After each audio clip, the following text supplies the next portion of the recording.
Okay, I think we're live now. Let's just wait for some people to show up before we start. Yeah, cool, we're live. Hello everybody, welcome to Chalchitra Talks. My name is Rahul Sharda, and today we're having a conversation with the festival directors of Dharamshala International Film Festival, Ritu and Tenzing. First of all, welcome to both of you. Thank you for joining us today. Thank you so much. Thanks, Rahul. Glad to have you here. Also glad to see both of you. How are you feeling? How's Dharamshala right now? It's slowly getting chilly, but there's a little bit of snow on the mountains. Very nice, beautiful clear skies. It's a beautiful time of year. It's actually like looking a lot like the picture you have behind your head there right now. So it's a nice time of the year to be in Dharamshala. But of course, we just for reference, we have an actual photograph here. Yeah. So, but yeah, I mean, the festival is about to start. So things are kind of hotting up and we're quite busy at the moment preparing. I would imagine. Okay, I think we have a couple of people watching us and I think we can actually begin. So just to give a brief, quick introduction of both of you before we jump into the questions. So Ritu is from Delhi. She went to Miranda House and she studied her bachelor's degree there. And then she went on to California and she studied film and video there and she did her graduate course from there. Tenzing is from Darjeeling and he also went to DU for his bachelor's. And then he went on to California as well at Berkeley's, where he studied his graduate degree. And in 1996, Ritu and Tenzing both moved to Dharamshala for good, which is where they have been ever since. They both started a film production company called White Crane Films in 1991, if I'm not wrong. And since then, they've been making films together. It's been over 30 years now. In fact, this year, I think, is the 30th year. And they both started the Dharamshala International Film Festival in 2012. And this year marks the 10th edition of the film festival, and hence the hashtag a decade of DIFF. And we're all celebrating actually starting a decade of the film festival. So how does it feel to have actually completed like 9 years and now this is the 10th year of it? Is there joy? Is there fulfillment? Is there excitement? Yeah, I think it's a very, very fulfilling feeling. And I think there is joy. I think we're sad that the festival isn't on ground so we can have a lot of filmmakers and people who've been part of DIFF all these years with us to celebrate. But we're so happy that we have a great selection of films and special presentations for our audiences online. So, that gives us a great sort of feeling of being connected to people who love cinema. That's really important for us. Tenzing, would you want to add something? Yeah, no, it's really, it's a really kind of happy feeling to actually have reached this landmark. Because when we started out in 2012, I mean, we had no idea where we were going with the festival, how long it would last, whether it would even reach this stage. So the years have really just passed by in a flash, and here we are, in the 10th year. And yeah, it's a nice feeling, I have to say. There's a sense of some achievement and accomplishment. That's great to hear as well, and congratulations also, and to all of us, in fact, on this team side for having stepped into this year. Moving on, I did want to actually also ask both of you and explore also your work as filmmakers and how you also started with that, because not only are you festival directors, but you are also fiction and non-fiction filmmakers. And also you've made some video installation over the years that have been exhibited in several art galleries around the world. But when you were first starting out as filmmakers, what was it that attracted you towards non-fiction filmmaking? As I think the first dramatic feature that you made was in 2005. And so for all these years, you were into documentary making. So what was it about the form that attracted you, and what did you think you were able to achieve through the form that was not possible through fiction? I think it was a bit organic. It wasn't quite so clear cut. You know, when you look back, you can think about how it might have been. We were very much as students into watching fiction films, and we used to watch 2 or 3 films a day, and really were inspired by all the greats of cinema. Um, but when it finally came down to making films, that was a very, very hard thing to even dream of doing at that point. We were living in the Bay Area at that point. There wasn't much of an indie filmmaking fiction community, but it was a very, very strong place for documentaries. So that's how we got into docs. It just happened to us. It was a little bit easier to do, I think, at that time. We always like to interact with real people. We like to deal with people. I mean, our films are often about people's stories and human stories. I think that's maybe even our strength, I would say, kind of really being able to touch people when we do our work. And so that's how we went on continuing to make documentary films. Mm-hmm.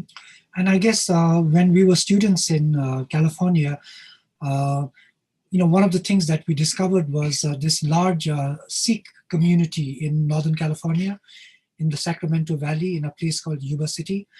And that was something that really interested us because we had no idea that there was such a large, Punjabi Sikh community in California. And so we started visiting them. And that's how our first film together kind of emerged, just from meeting these farmers living in the middle of rural America. And and I guess also one of the things we realized in the early days of our filmmaking career was like as a Tibetan, there were no Tibetan filmmakers in those days. And people were not telling stories about Tibet or the Tibetan situation from within the community. And we felt like it was important for us to kind of step into that gap and at least, begin to tell those stories.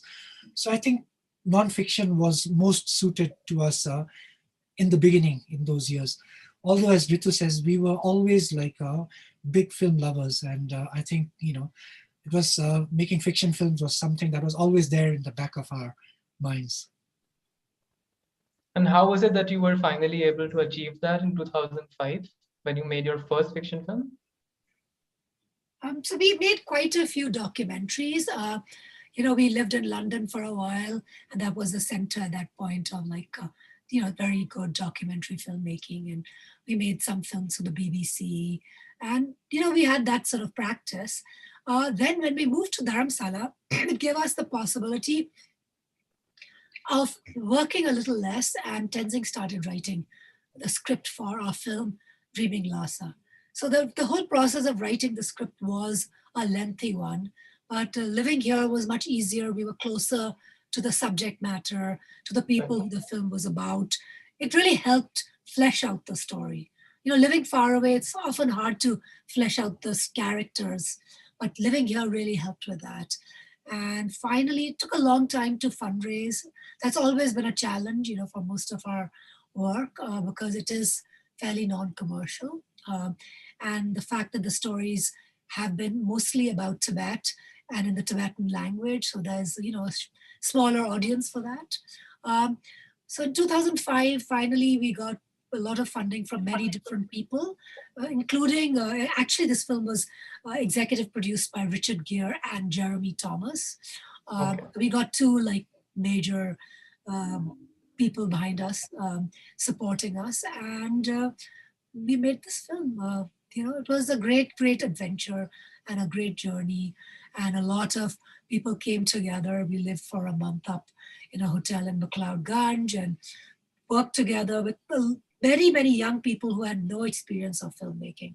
So it was an amazing time and an experience, and that's how the first feature film.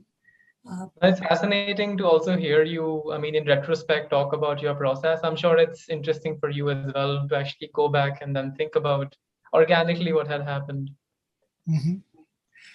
Yeah, it's true, because a lot of the kind of choices that we made were kind of, in a sense, they were not clearly thought through, We left London after living there for 9 years and decided to move back to India, to Dharamshala, because we had two small kids at the time, and we wanted them to grow up in India and learn something about their own culture. But that choice actually was the trigger to helping us make our first feature film, and then of course subsequently launching Dharamshala International Film Festival. So I guess in life, one thing leads to another, and you can't really plan your trajectory like right from the beginning. And so yeah, a lot of happy coincidences, I think, pushed us to Dharamsala, to making our first feature film, and then our second feature film a few years later. Yeah, all of that happened as a result of making that decision to move from London to Dharamsala. Absolutely. Another question that I wanted to ask was, so you both first met when you were in Delhi during college, and then later again in California when you were doing your graduate studies. So objectively, it would seem that you've both had similar educations, but when you're working together, is there ever any creative disagreement, or is it a process of total harmony? No, it's a process of total disagreement. The whole process is that way. We are, even though we've been through a lot of common experiences, we are very, very different people with different strengths and weaknesses. And of course, we've come to understand each other, but that doesn't mean we move forward in a way of harmony. That's not how it is. But having said that, I guess it's gotten easier over the years, because we've kind of learned to accept each other's strengths and weaknesses. And also we've learned to compromise. In the early days, it was harder because we were both very kind of headstrong and wanted things our own way. So it would always be like a clash. But of course, we always shared the larger goal. And I think that's what kept us together. I mean, in terms of our work.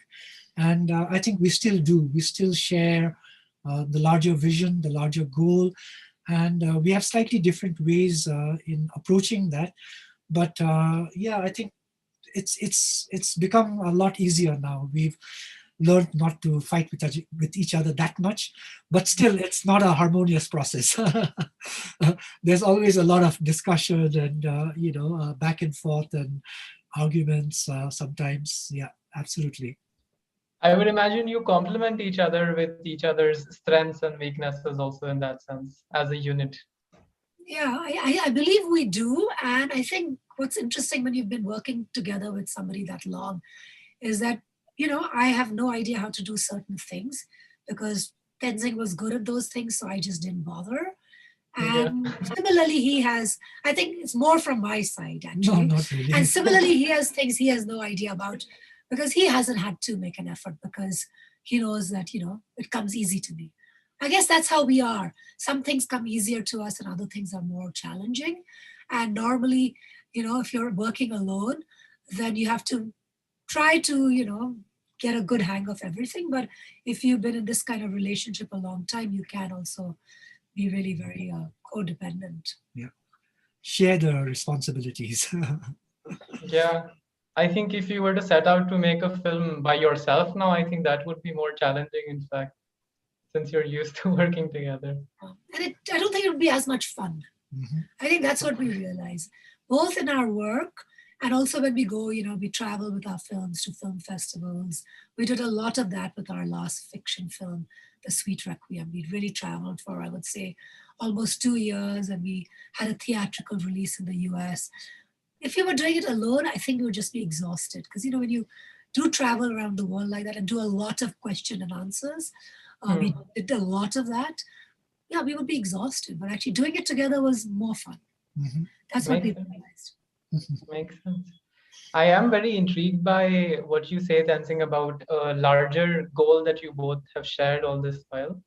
And I should mention that not only is this the 10th edition of Dharamshala, but it's also the 30th year of White Crane Films.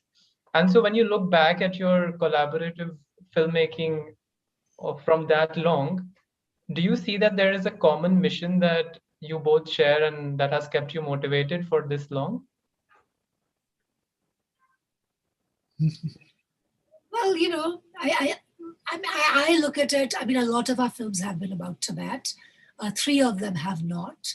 Uh, I think I care about, issues of justice. That's very important. Issues of kind of human stories. But yeah, I think that's at the heart of it, and also just telling. You a lot of the time we made films. Not just, you may say, okay, I'm interested in Tibet, but that's not how the film was born. It was born maybe because we had an encounter with a monk in a monastery. In fact, one of our first films called The Reincarnation of Khenso Rinpoche, there was a monk in a monastery who was feeding us, and he was, cooking for us while we were training monks. And he told us a story about his master, who had passed away, and he was looking for the reincarnation. And Tenzing and I was so taken by that story. We hadn't set out to make a film about reincarnation. It wasn't like we were going out there and saying, we have to make a film about reincarnation. We just met this person who we were so moved by, and we just really wanted to tell that story. And actually, in that particular case, we at that point had a chance to meet His Holiness the Dalai Lama to talk about the film. And he said, why do you want to make a film about him? Why do you not make a film about... Actually, he mentioned a very, very high Lama who was going to be reincarnated. And we said, no, we are not interested in anyone else. We only want to make a film about this particular monk. So, we were very, very focused in that. Something had affected us and we wanted to make the film. So that's kind of how the journey's been. Mm-hmm. Each one of our films has a story of that nature. So it's not like you set out and say, I want to solve this problem in the world, or I want to take on this issue. Okay, it's easy to say your films have been about certain issues, but in fact, the process has been very different. It has been a very organic process. And personal. And very personal. Yeah, I think we share a real interest in human stories, stories that we relate to, that have kind of larger overtones. I mean, and most of our films are about individual people, and as Ritu said, people that we've encountered and met. Of course, Tibet has been there in the background a lot, because not in the background, in the foreground as well, because that's such a glaring example of injustice in the world, and it's at least from a film kind of looking at it filmically, it in the earlier days it wasn't really explored through the Tibetan community. And so I think that's also what we felt it was important for us to address that as filmmakers working within the community. So that's one reason why so many of our films are about Tibet in that sense. Makes sense. I suppose both of you organically just fit into that process then, and you both did share that specificity of being affected by the same things. Mm-hmm. Yeah, absolutely. Absolutely, yeah. I think, yeah. In that sense, we are very close, in our ideals. Yeah. Makes sense. Moving forward to talking about the festival now. So when you both started Dharamshala Film Festival in 2012, what were the motivations behind it? And if you can remember, how did the idea germinate when you first started thinking about it? And was there ever a plan to expand the film festival as much as it has now? So Tenzing, I think in 2000, around that time, Tenzing started writing the script for The Sweet Requiem, which is our second feature film. And he writes the script and I give him feedback. But at that time, I actually have more time on my hands. And Tenzing and I have been to many, many film festivals around the world. So we have enjoyed the hospitality of some amazing festivals. We have been to a festival in Manaus, in the Amazon. We have been to a festival in Tromso, where when you have the first day of a light in February, you have a Film Festival. Arctic Circle. It's in the Arctic Circle in Norway. So we had such great experiences, and it's the time we also not only met audiences for our own film, but we also met other filmmakers. This was our chance to actually get to know other filmmakers, and we really, really appreciated that experience. One, dealing with, learning and speaking to our audience, and two, meeting filmmakers, and three, of course, we traveled to some amazing places. And so, all of that was very important. So at that point, we thought, there's nothing of contemporary culture in Dharamshala, and perhaps that's something we might know how to do. It's a funny thing because, of course, we didn't know how to run a film festival, but we had been to so many, so you had a sense that, yeah, I think we can do this. And we had met so many filmmakers, so we thought we could invite them, and we could get their films quite easily. So that was the idea from the film side. Because we also realize how important it is to interact with audiences. For filmmakers, that's a very, very key part of, growing, I think. It's the part of the process, but also of growing, I think. Okay, I know now things have changed, but, we are definitely think it's still very important. So that was one idea that we knew this, we could do it. On the other side, there was nothing much contemporary in Dharamshala, and living here, we really missed that. And there was no cinema either in Dharamshala. So we thought, why not start a film festival? The idea being that in Dharamshala, there are many diverse communities. There are, people who've lived here for a long time. There are many expats, not expats, but people from around the world living here. And there are Tibetans living here. And they often live in little pockets without much contact or with minimal contact. And we thought how nice it would be to have a lot of young people from these communities involved and working together on a film festival. So it was always supposed to be a film festival where people volunteered. That was always the idea. It's like we were volunteering to make this happen. And so that's how the idea was born. And that's how we did the first festival. And it was very, very crazy because everything was new and nobody had had any experience of a film festival. So it was very crazy, is all I can say. But it was beautiful.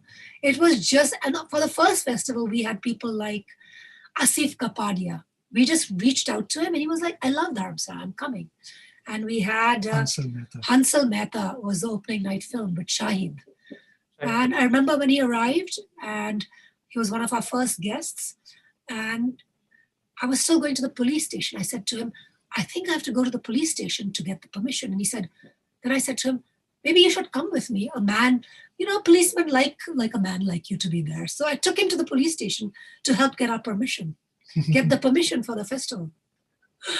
They needed some paperwork done. It was very, very organic. We had a filmmaker from Indonesia. We had a wonderful filmmaker who made 5 broken cameras from Israel. So it was a great group of people, and we had such an amazing time together. Yeah, I should also say that the idea of having a small film festival locally, we had already been talking about that with several friends in Dharamshala. So that idea was that, we'll just choose some films and we'll just show it, to our group of friends and all of that.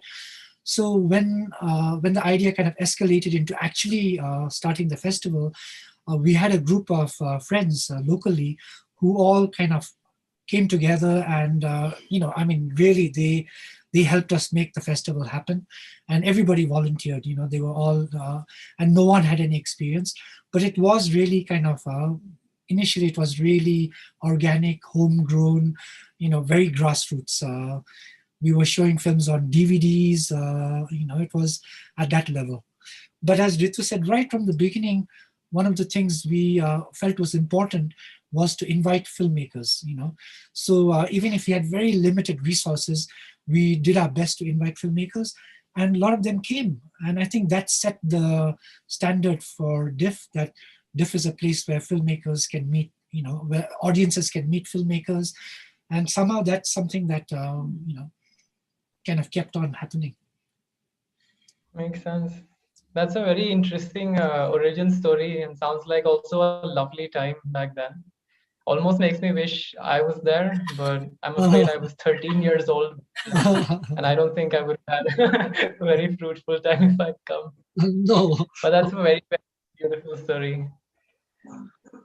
But I would also be interested to know what have been your markers for success for the festival all of these years.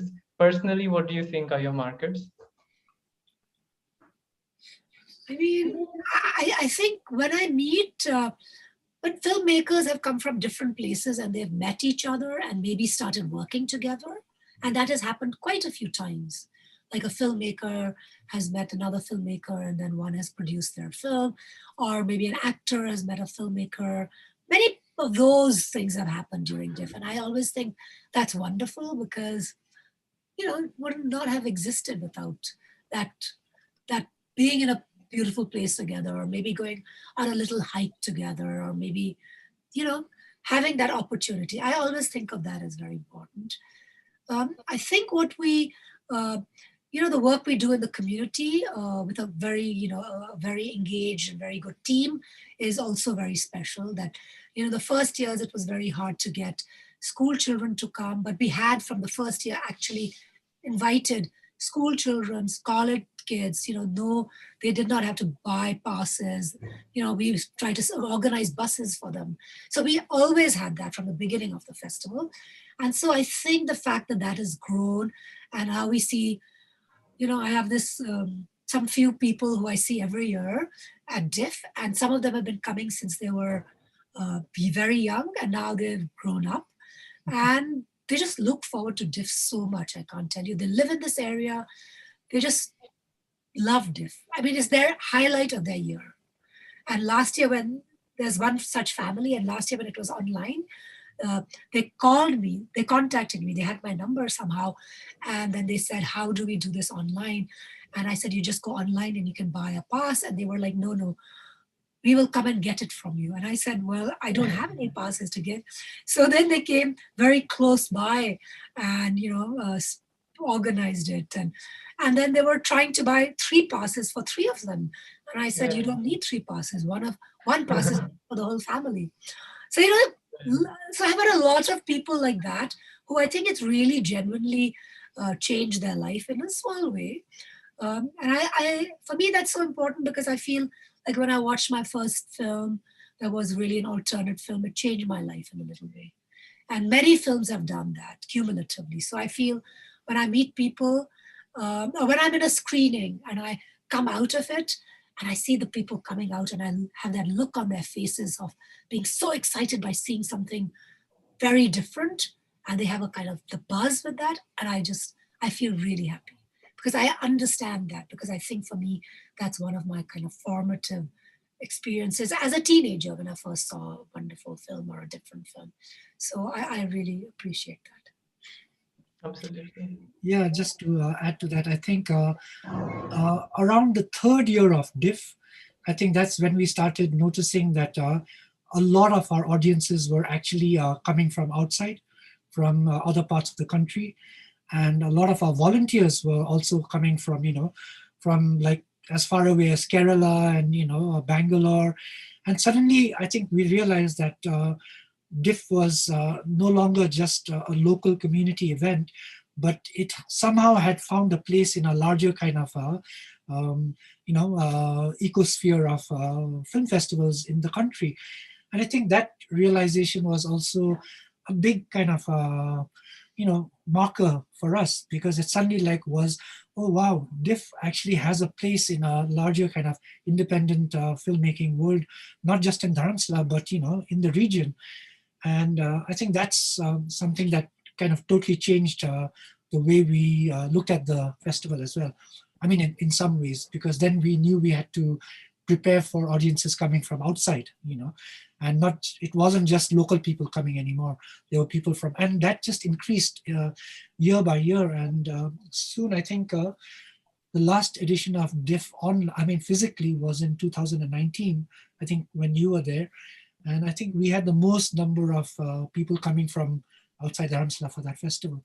So I think that's something that really was unexpected in many ways. We never set out thinking that DIFF would, somehow fill this kind of gap in the Indian Film Festival landscape, but it did. And I think that's, in some ways a big kind of achievement of the festival.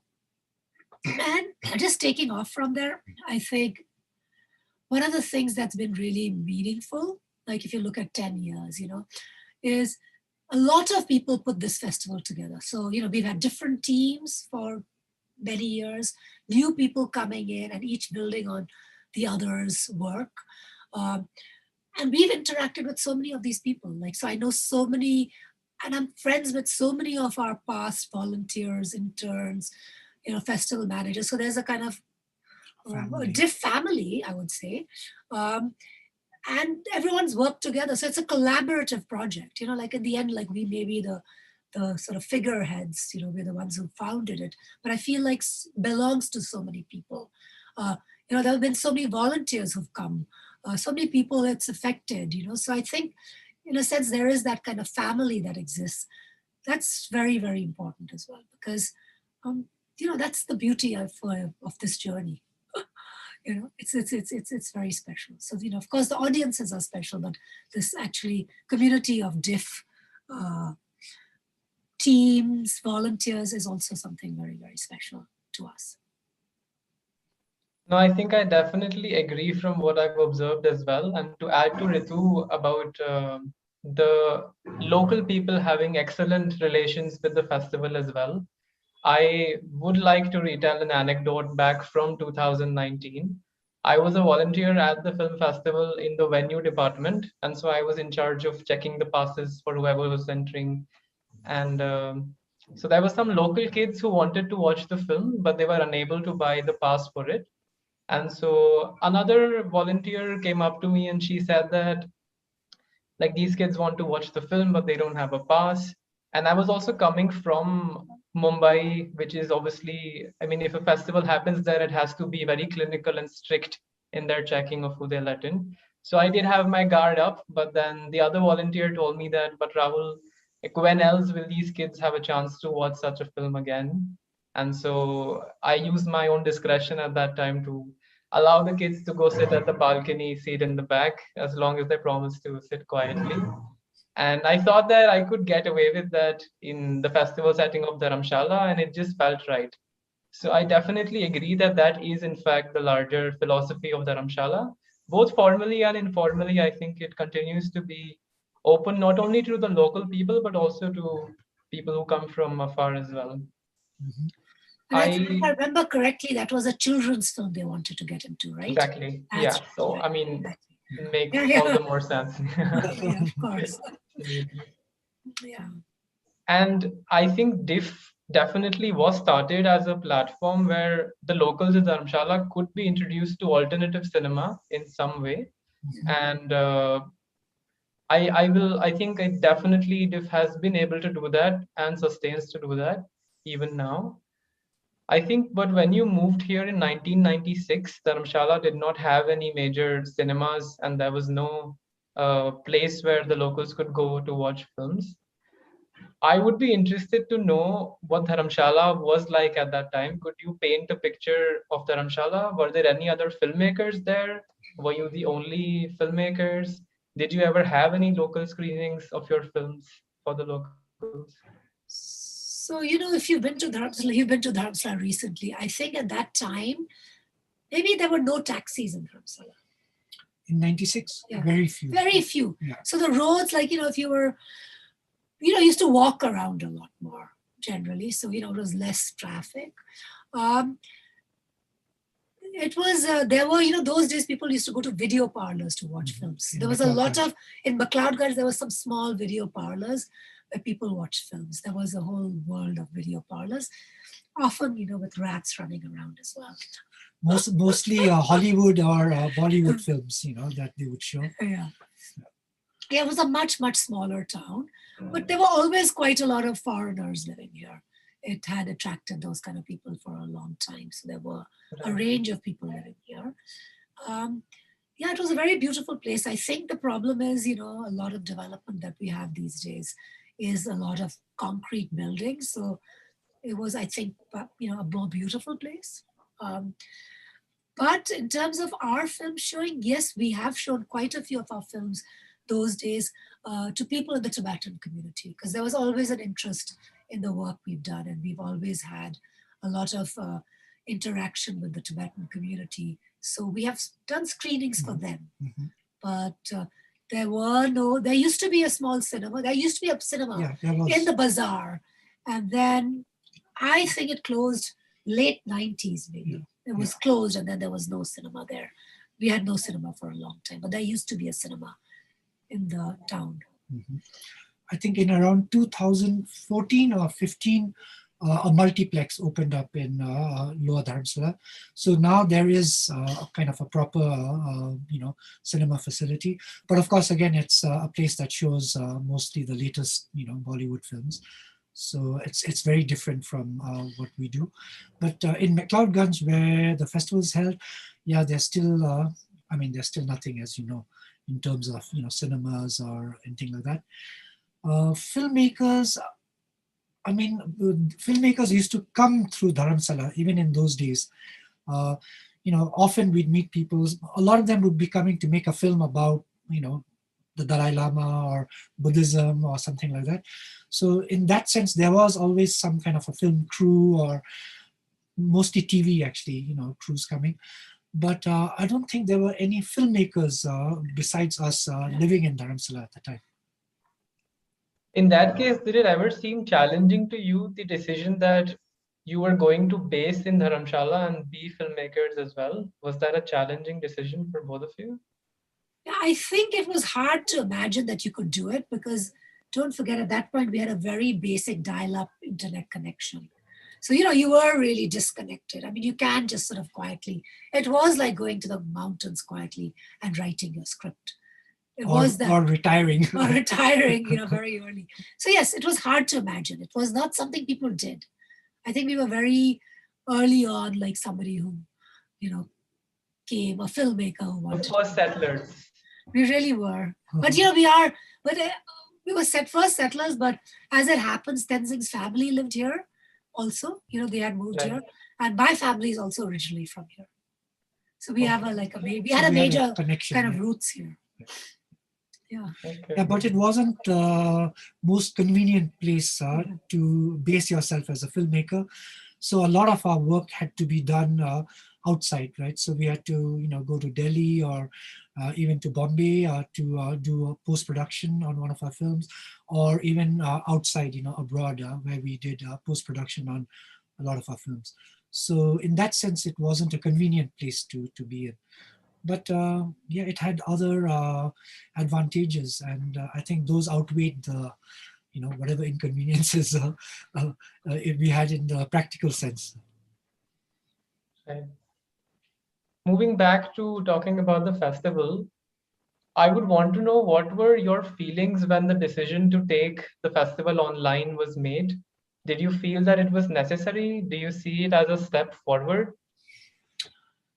I mean, we've always watched films on a big screen, right? We definitely come from that place. So the idea of watching films on your laptop was really, really, we were so against it when we first thought about it. We were just like, no. But then it was the year of the pandemic, as we all know, we were all suffering and cut off. But as soon as the pandemic happened, we realized suddenly everybody was stuck at home. And so we reached out to many of our alumni filmmakers, and we set up very fast in March itself, I think, a DIFF viewing room where people shared their links to their films, and we made them available freely to people who were on our mailing list. So we already did that. So even though we were against the idea of watching on your small screen, but in reality, our response was, people need to watch good cinema when they're stuck at home. So it's again one of these stories where we responded in an organic way rather than with the concept that we had. And so already we did some work online. So we talked about this, and we discussed this a lot, and we discussed this a lot also with Deepthi, who's our festival manager. And then we decided, yeah, let's do it. Let's do it. And it was a big, sharp learning curve for us because, we had to figure out which platforms to use, how it was going to work. We had no idea if it was going to be successful or not. It was a whole new thing. And so actually, during that period of the pandemic, luckily we were safe health-wise. And we were fully involved with just taking the festival online. It was a full-time obsession. And I think it went really well. And the fact that we could reach out to audiences, not just around India, but a lot of films were available in South Asia and some of the films were available around the world. So I think the fact that we had audiences suddenly from all over, it's been really, really Made up also. a great thing. And that's what we like from being online, is that actually, even if you can't travel to Dharamshala, you can watch some of the films from wherever you are. Yeah, I think I was always quite against the idea of taking the festival online for the reasons that Ritu was saying, because we come from a generation when cinema meant you had to go and watch it in an auditorium with an audience in a dark space. So the idea of doing an online festival was really something that didn't appeal to me at all. But the response from that initial viewing room that we did was so amazing that suddenly I also realized, like, maybe this is something we need to do. And then Ritu and Deepthi and all really kind of put a lot of effort into researching online festivals. I think we were the first big festival in India to actually go online last year. So it was we had to do a lot of learning very fast. But again, it all turned out well. So I think that makes it easier this year to be doing another online festival.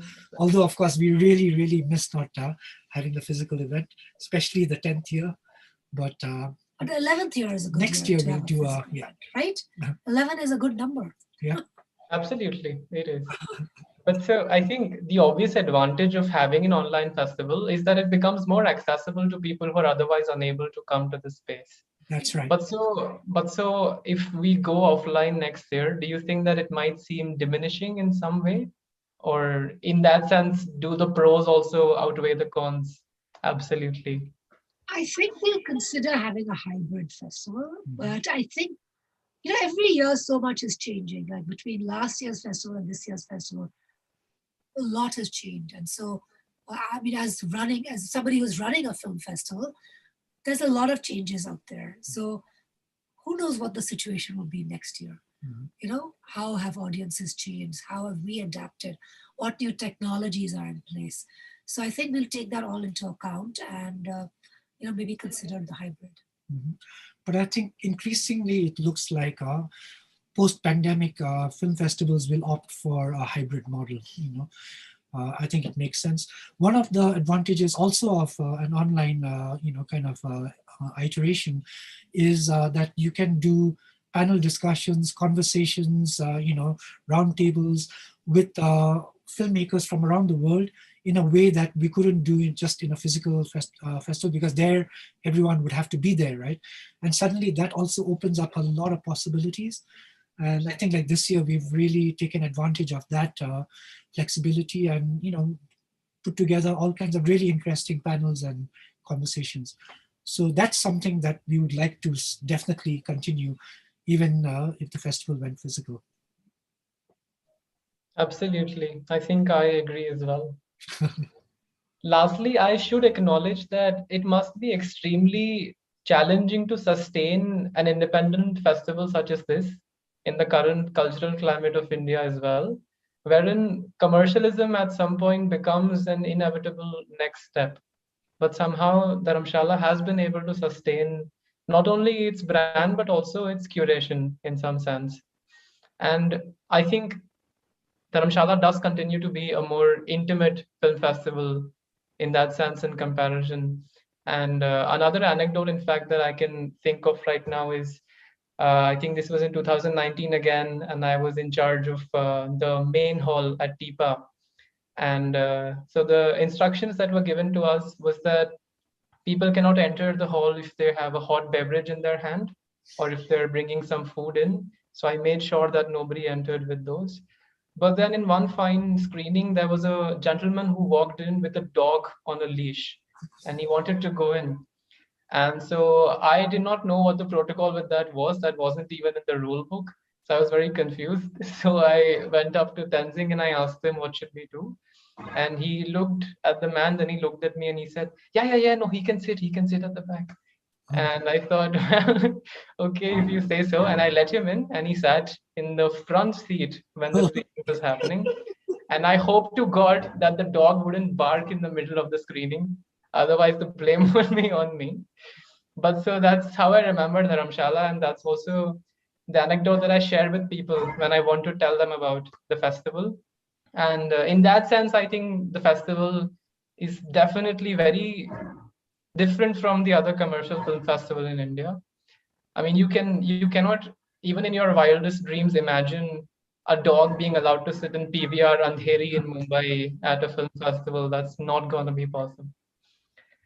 So what I wanted to ask was, how do you think a festival sustains itself to continue being the way that you have? And how do you also at the same time sustain such a large global artistic network that also continues to grow? If you were to summarize the past decade of DIFF in some sense, how would you do that? Oh, the summary is hard.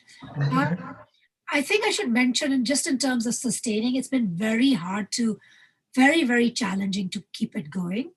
And I think in the 8th year, financially, I mean, in the 8th year, we didn't know if we were actually going to have the festival. In September, we didn't know if we could have the festival in November. I remember this incident that I was here, we didn't have enough money, and Deepthi called me and said, should I come? And I said, have you bought your ticket? And she said, yes, I'd already bought it. And I said, is it refundable? And she said, no. And I said, then you better come. And we did the festival, like it was actually a very good festival, but we didn't know. And so that's been really, really difficult. And it continues to be a challenge. But if you talk about the kind of the sustaining and a kind of, as a value, that's nothing to do with an economic value. I think it's really to do with all the people who've come together to make it happen. I think, and it's the people, the volunteers, the teams, there's always fresh blood, and we let people in.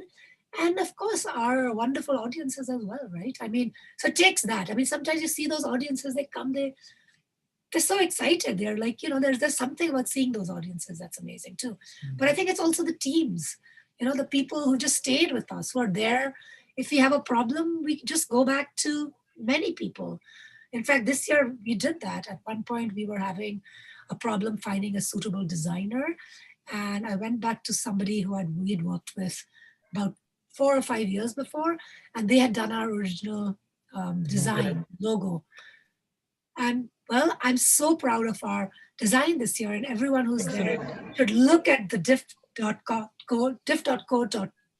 site, because it's beautiful. And we've then revamped our website because people who were involved in the early days came back to help us. All these people have come together to make it all happen. And I think we just have, I would like to say, one of the best in the world, like if you look at our site, it looks, absolutely, wow, like we're just most amazing festival. But I know behind, there's just a handful of people and a lot of friends and goodwill. So I think that energy is what sustains us. Mm-hmm. And just in terms of the networks, I think the fact that Ritu and me are filmmakers ourselves, I think that allows other filmmakers, and of course we've over the years we've met a lot of filmmakers and have close connections with filmmakers, not just in India but around the world. And I think that gives filmmakers some sense of trust that okay, they understand what filmmaking is about, so we can trust what they're doing will be not bad for us. I think that also has had a lot to do with the goodwill that DIFF has had. And I would say, we have some amazing collaborators and partners and people who support us from around the world, embassies and cultural centers and arts organizations. Everyone's on our website, so you can take a look if you want. But they trust us. They've given us a lot of, they're really supporting us. And I think that matters. So, there is that sense of support. We feel supported. Otherwise, you can't do this. Yeah, absolutely. Of course. To conclude with, since Chalchitra Talks is essentially a recommendation-based platform, I would want to know from each of you, what is a book that you keep going back to and that you like reading whenever you get a chance? I am not a kind of person who goes back to books because I've always got a new thing. Right. I'm also busy, as you know. But one of the books I read recently that I couldn't put down, I think I read it maybe a couple of years ago now, but I just couldn't put it down. So I feel like it has some of that. Maybe I would go back to it, many, many years later. It's called the Neapolitan Quartet by Elena Ferrante. So it's an amazing story of two young girls, as they grow old in Naples. And not only do we learn, it really gets under their skin, and we not only learn about their lives and the lives of their extended community, but also the social and political upheavals in Italy. So it's really an amazing film, amazing book. And of course, they did make a series. I think Netflix. Yeah. I think maybe the first two have already been part of a series, and I think some are coming up. So yeah, of course, it's really amazing. Yeah. So for me, one of my favorite writers and someone I kind of keep going back to is Katsu Ishiguro, the English-Japanese writer. I just think he's absolutely brilliant. Everything he's written is so wonderful, so human and universal. But the book of his that I really love and that, has really left an imprint on me, and I keep reading it, I've read it several times already, is The Buried Giant, which is a very unusual book for him because it's kind of set in medieval England, and it has dragons and it has knights, and it's quite an unlikely kind of setting for a contemporary novel. But it's so, it's shot through with kind of a certain type of melancholy and sadness to do with memory, individual memory as well as collective memory, how that impacts personal lives, but also like larger societies. And it's so mysterious, that it's a beautiful, wonderful book. I encourage everyone to read it if they can. Thank you so much for sharing that. And I would also want to know if there is an album or a music track that you both like to listen to together.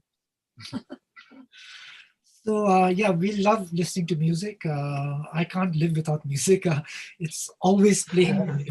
But I think a musician that both of us really love, and we both, every time we play it, it's like we just, we listen to it, all over again with pleasure, is a singer called Cesaria Evora, who's from the Cape Verde Islands. And she sings a kind of a musical style called Morna, which is a very sad, melancholic kind of a style, but very, very beautiful. And the album I would recommend of hers is called Miss Perfumado. And sadly, Cesaria is no longer with us. She died a number of years ago, but her music lives on, and it's something worth checking out. No, thank you so much for sharing that. Those sound like beautiful recommendations. I myself also, I think I'm gonna check them out right after this. Okay, please do. To end with, if both of you could ask our audiences to keep supporting Chalchitra Talks and to subscribe to the channel so that we can sustain discussions like these, if you could do that. Yeah, absolutely. It seems really important that people, tune into Chalchitra and, have conversations about, art and music and film. It's completely important to do. Yeah. We believe that. And of course, do also check in DIFF, right? Check into DIFF, don't forget that. So it's diff.co.in, and we have an amazing selection of films to watch. So, and the festival is from the 9th 4th to the 4th 10th. to the 10th Yeah. of November. That was last year, Ritu. Yeah, last year. I haven't moved forward yet. Yeah. So yeah, thank you, Chalchitra Talks. Thank you, Rahul. I think it's great to have online platforms like this for artists, filmmakers, musicians to come together and talk. Discuss things in a free and open, informal way. So yeah, keep up the good work, Chalchitra, and hopefully we'll be back again at some point. Thanks. Absolutely, we would love to have you back. And thank you so much for joining us today and for such a lovely conversation. It was great to see you both and also to explore all of these years with you together. And to conclude, Dharamshala International Film Festival is happening from the 4th to the 10th of November. And they have an incredible lineup of films. And I myself also am very excited to be able to watch all of these. Not only that, but there's also several special programs that I'm sure will be interesting to our audiences. So definitely tune into the festival. And I think in the description below, we also have linked the website where you can buy the passes. So definitely do that. And again, thank you to the both of you for joining us and to the audience for being a part of this interaction.